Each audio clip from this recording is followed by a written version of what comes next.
स्थिर बीज है, माया बीज है, उसको जाप किया करते हैं। लेकिन ये मंत्र इतना फलित क्यों होता है कलयुग में, और इतना इस मंत्र के जाप करने वाले बहुत सारे लोग क्यों हैं, और क्यों बगलामुखी का इतना जाप किया जाता है, ये भी मैं आपको बता देता हूँ। क्योंकि इस मंत्र में आगे ओम लगा हुआ है, पीछे ओम लगा हुआ है, 2 बार बीज आता है। जैसे मेरे मुख से ध्यान से सुनिए, ठीक है। और मैं इस मंत्र से कई चीज़ें आपको करके दिखा सकता हूँ। एक स्तंभन, दूसरा वशीकरण, तीसरा मारण, चौथा उच्चाटन, 5वां विद्वेषण और छठा मोहनाकर्षण, वश्याकर्षण। ये सारे कर्म मैं इस मंत्र से करके दिखा सकता हूँ आपको, तब तो मानिएगा ना। और करके दिखा रहा हूँ। एक, ओम ह्रीं ह्रीं ओम ह्रीं बगलामुखे सर्वदुष्टानां वाचम मुखम पदम स्तंभ जिह्वा कील बुद्धि नाश ह्रीं ओम स्वाहा। अब आपने देखा इसमें ओम आगे है, ओम पीछे। आपने देखा ह्रीं 2 बार आया ना समझ में। 2 बार बीज के साथ तारक मंत्र आया है, यानी कि ओम आया है। और ह्रीं तारिका कहते हैं, यानी कि तारक और तारिका एक साथ है। इस विश्व की समस्त, इस भुवन की समस्त द्वि ऐसी शक्ति कि एक शक्ति वाला और दूसरा उसकी शक्ति, दोनों साथ है। इसलिए ये मंत्र जब जाप करते हैं तो इससे पूरे भारतवर्ष को तो लाभ होगा ही होगा, प्रत्येक व्यक्ति को लाभ होगा। ठीक है। मैं आज भी एक बात मानता हूँ कि किसी का ना वशीकरण किया जा सकता है, ना मारण, ना उच्चाटन किया जा सकता। जिनका किया जाता है वे शरीर में वे सूक्ष्म प्रेत हैं, वे देव, वो हैं राक्षस हैं जो शरीर के अंदर भर गए। उन्हीं का वशीकरण किया जा सकता है। वही लोगों के बहकावे में आते हैं जिनके अंदर प्रेताधिक होते हैं। उन्हीं का उच्चाटन किया जाता है और उन्हीं के ही पैसे लुटते हैं। मैंने ये बात करके देख ली है। ठीक है। अगर बहुत लंबे समय तक जाप किया जाए तो प्रभाव तो बीज का कभी भी पड़ सकता है, किसी पे भी पड़ सकता है, तो पड़ सकता है किसी पे। वरना तो जितने लोगों के शरीरों में प्रेत है उन्हीं का ये सब होता है। और प्रेतादिकों को ही आप मार पाते हैं, उन्हीं का मारण कर पाते हैं। दूसरों का मारण करने के लिए तो हाथ में कुछ चाहिए, जैसे शत्रु को मारने के लिए तो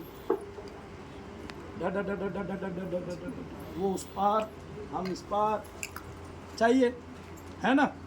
फिर तो ब्रह्मास्त्र चाहिए, हैं जी।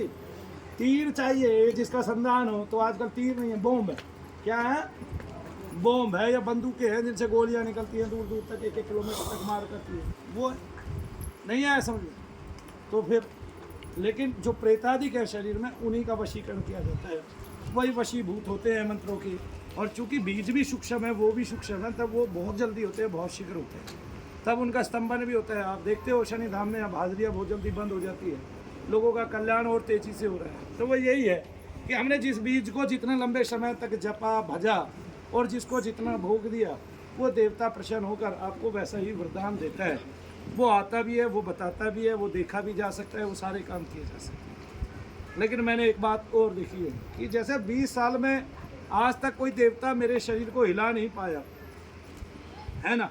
मैंने भी बहुत सारे मंत्र जपे और देखा कि ये फूल नीचे गिर जाए, ये हो जाए, वो हो जाए, ऐसे मैं भी नहीं कर पाया। तब मैंने देखा मंत्र का सूक्ष्म प्रभाव केवल शरीर में रहने वाले प्रेत पे, पितृ पे, मलिन देवता पे, तंत्र देवता पे। मलिन कहता हूँ मैं उस देवता को जिसको तांत्रिक पूछता है। भेंट क्या चढ़ाता है? दारू और क्या क्या, मांस, हैं जी। और ये बलियाँ देता है मुर्गे की, सूअर की, कुत्ते की भी, मेंढक की भी, बत्तख की भी, हैं, कबूतर की भी, कछुए की भी, इनकी भी बलियाँ दे देते हैं। वे सारे के सारे देवता जो तंत्र के हैं। और उनमें काली नहीं आती है, मैं बताता हूँ आपको। काली के कोटि सहस्त्र रूप है। उनकी बहुत सारी कृत्याएँ हैं जो बहुत मलिन भाव से रहती है और लोगों को परेशान करती हैं और वो केवल गंदे विचार देती हैं। और आपकी नाभि के नीचे का उनका स्तर है, यानी कि पृथ्वी के भी नीचे का पाताल का उनका स्तर है। और वे पाताल के जीव होते हैं इस तरह। ठीक है। तो वनचर, जलचर, भूचर, हैं जी, गोचर, इस तरह से अलग अलग लोक में अलग अलग तरह के प्राणी रहते हैं। उनमें बहुत सूक्ष्म भी रहते हैं। हमारे पहले से ही बहुत सारे ग्रंथों में प्रेतों के बारे में, पितरों के बारे में लिखा हुआ है। वो देव योनि में भी है। और राक्षस आदि भी देव योनि ही कहलाते हैं, क्योंकि वे जब चाहे इंद्र के पद पर कब्जा कर लेते हैं और इंद्र का पथ भी डिगा देते हैं और उनकी भक्ति भी खत्म कर देते हैं। जय शनिदेव सबको। जो मुझे थोड़ा बहुत पता था वो तुम्हें बता देता हूँ। कुछ मेरा अनुभव शामिल होता है, कुछ मेरे ग्रंथों की महिमा शामिल होती है, तब मैं थोड़ा बहुत आपको बता देता हूँ। किसी के प्रति कोई अभद्र शब्द निकल गया हो तो वो क्षमा कर देना। लेकिन मनु भैया स्वच्छ कहते हैं, स्वस्थ कहते हैं, सच कहते हैं, और सच कड़वा होता है। किसी को लगे आग की तरह तो उसको आग बुझाने के लिए मैं यहाँ से जल भी प्रदान कर सकता हूँ। लेकिन एक बात बता देता हूँ, सत्य कभी झुटलाया नहीं जा सकता, सत्य को कभी मिटाया नहीं जा सकता, सत्य को दबाया नहीं जा सकता। अगर आज कह दिया गया प्रेत नहीं है तो 25 साल पहले एक महात्मा कहता था कि सबके शरीरों में प्रेत होंगे। वो डॉक्टरों के यहाँ घूमेंगे फिरेंगे और लोगों के रोग ठीक नहीं होंगे। आज मैं 25 साल बाद कहता हूँ कि अगले 25 साल में भारत का कोई नागरिक नहीं होगा जिसको मानसिक रोग नहीं होगा, क्योंकि उसके मन के स्तर पे प्रेत बैठे होंगे और सबको डॉक्टर डिप्रेशन घोषित कर देगा। स्वयं डॉक्टरों को भी डिप्रेशन हो जाएगा, इतने प्रेत भर जाएंगे इस संसार में। और वो जो लोग मर रहे हैं, आ रहे हैं, जा रहे हैं, जो जीव जन्म रहे हैं, उनकी श्रेणियाँ इतनी बढ़ रही है कुछ है नहीं। और बोलते हैं कोटि कोटि देवता, तो आपको पता ही नहीं है कि जो सूर्य की रश्मियाँ हैं, एक एक रश्मि से 20-20 हजार, ठीक है, तत्व उत्पन्न होते हैं और वो देवता ही कहलाते हैं। ठीक है ना। तब सूर्य की रश्मियों से ही कितने देवता उत्पन्न होंगे। ठीक है। हम इस संसार के प्रत्येक उस जीव को, चाहे वो सूक्ष्म हो, अदृश्य हो, चाहे कैसा हो, जो मानव कल्याण के उत्थान के लिए रहता है, जैसे वो दही का क्यों ना हो, वो भी देवता ही कहलाता है। हम उसको देवताओं में ही मानते हैं। वो वरुण देवता के नीचे का एक स्तर देवता होता है। तब इस तरह से जो उसका मुख्य देवता होता है हम उसको जान लेते हैं। लेकिन अगर हम अपने वेदों को पढ़ेंगे तो हमें पता चलेगा द्युलोक, पृथ्वीलोक, आकाशलोक, 3 जो देवता हैं, अग्नि, सोम, वायु और सूर्य, ये जो तीनों देवता हैं, इन 3 देवताओं की 10-10 व्याहतियाँ हैं, 10-10 सहायक तत्व है, 10-10 सहायक देवता है। तो इस प्रकार से मिलाकर 33 प्रकार के देवता हमारे पास है, 33 कोटि देवता हमारे पास है। और वो प्रकार है और उनसे ही जो संबंधित है, ये सेम ऐसे ही है जैसे एक कुल में पहले एक आदमी था गांव में, फिर उसके बहुत सारे हुए, धीरे धीरे उससे पूरा गांव उत्पन्न हो गया।